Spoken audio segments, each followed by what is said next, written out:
are in an information era. Never before in history have we had such an abundance of knowledge at our fingertips. And it's not incorrect to say that you can know anything. But is that a good thing? For the past month, I've been trying to answer one question. What is useless information? What started as an innocent question quickly spiraled into an entire identity crisis, questioning myself, my hobbies, animal biology, the entire US education system, intergalactic science, and even God himself.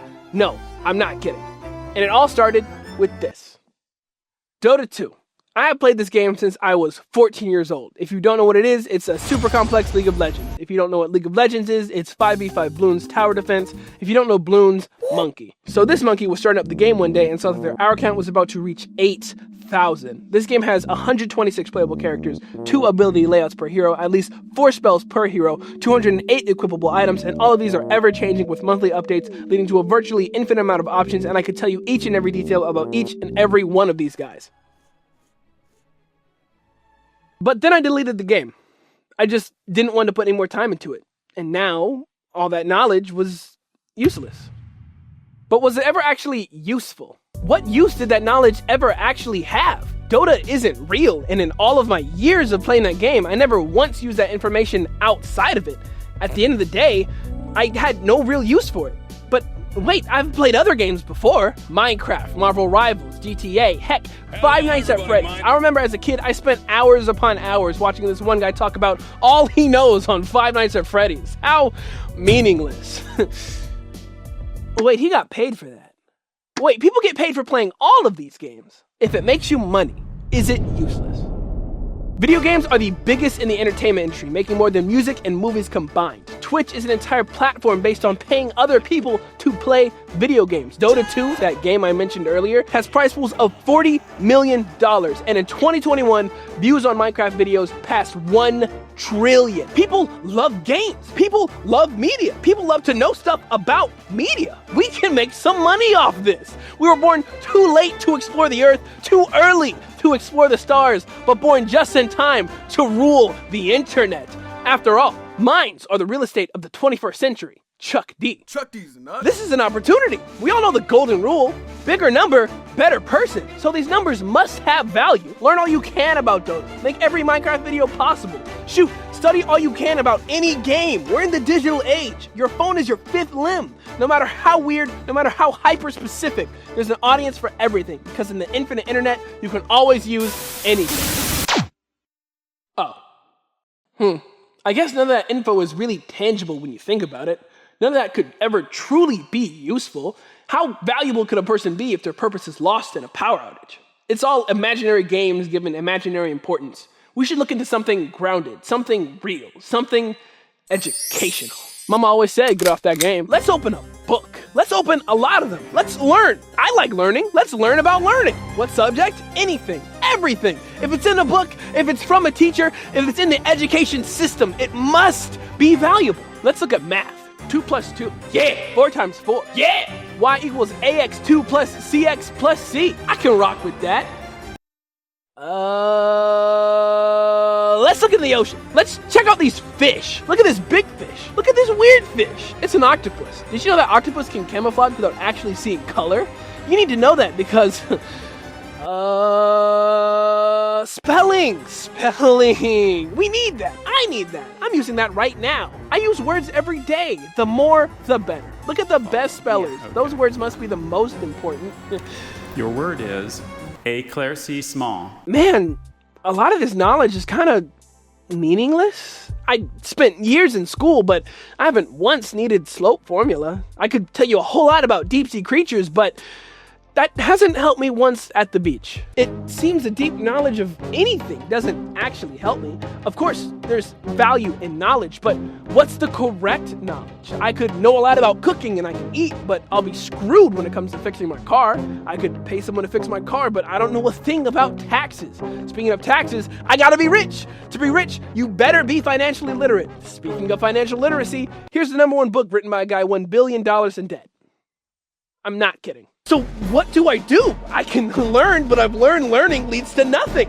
Deep understanding only has value if you pretend it does. Did I master existence at the age of 12? Society says study, but all I see is made up numbers and made up numbers and made up numbers and made up numbers and made. The Norwood New Zealand Speed Shearing Championship is a marquee event at the Rural Games. This is the T20 of shearing. It's fast and exciting.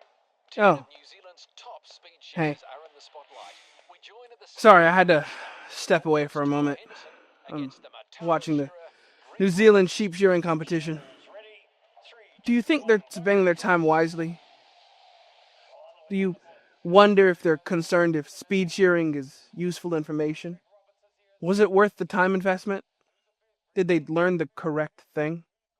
With this simple question, I had spiraled into an entirely different thinking. Useless information would take time to learn. You learn by doing, so what's the correct thing to do?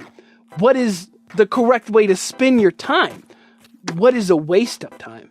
I was on the verge of giving up on an answer, and it was bothering me more than I realized. I definitely call myself a Jesus yapper, and in my own personal studies, I found myself questioning the point. If knowing all I can about anything really amounts to nothing, what's the point of reading about this infinite God that I can't even see? I won't even see him until I'm gone, and I can't even prove that. However, in this book, I found a pretty unexpected answer. Everything is meaningless. Completely meaningless.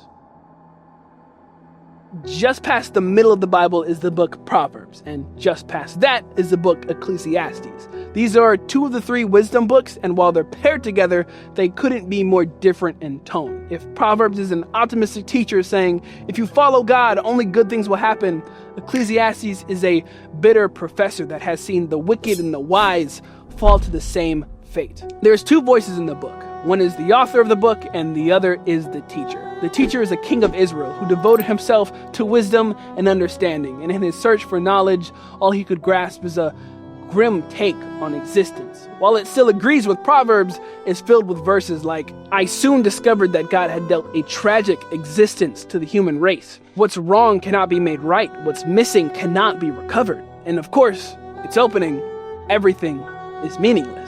Focusing on that word meaningless, it's translated from the Hebrew word hevel, which means smoke or vapor, which hits pretty close to every question I've had. All knowledge seems so real and tangible, but the moment I try to grab hold of it, I grasp nothing. What's the point of all this wisdom if at the end of the day, none of it's tangible?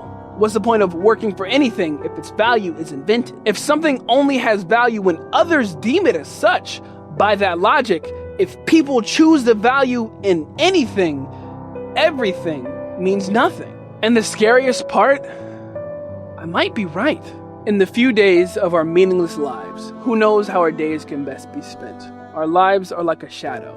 Who can tell what will happen on this earth after we're gone? But it doesn't end there. As easy as it is to think that God left us on a purposeless spinning rock, spinning the sun, spinning the galaxy, we can actually find something on this meaningless planet to put our hope in.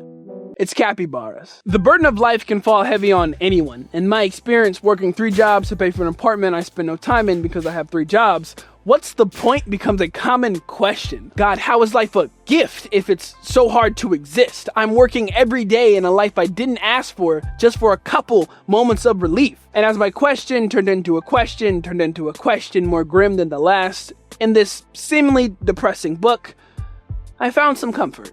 People leave this world no better off than when they came. All their hard work is for nothing, like working for the wind. Throughout their lives, they live under a cloud, frustrated, discouraged, and angry. Even so, I have noticed one thing that is good. It is good for people to eat, drink, and enjoy their work under the sun during the short life God has given them.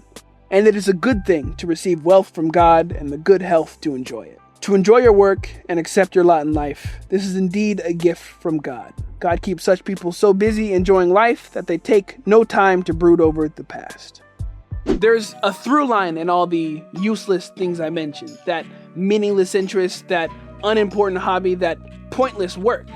It's yours. Why are you so concerned with your neighbor's life when yours is right in front of you with its own blessings and challenges? No matter how great or grand you think your task is, we all have a meeting with the godly. And at that moment, what you know won't be important. You just better know the person in front of you. You can have the expectation that your life should be greater, it should be more, but that expectation itself is hevel. like chasing the wind. Will the work make me rich? I don't know. Will this knowledge be helpful in 7 years? I don't know. Will any of it be useful tomorrow? I don't know. But I do know what's right in front of me. A lot of the time, that's work, but it's my work.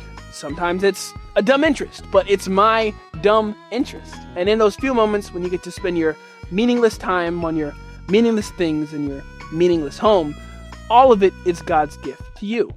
It's yours. And whether it be with family, friends, or by yourself, in those moments, you're the richest in the world. I hope you enjoyed this rabbit hole I dived in. Even though it's 12 chapters, I could not capture the fullness of Ecclesiastes in this video. I'd recommend you either read it yourself or check out this video made by the Bible Project. It's very well made. Thank you.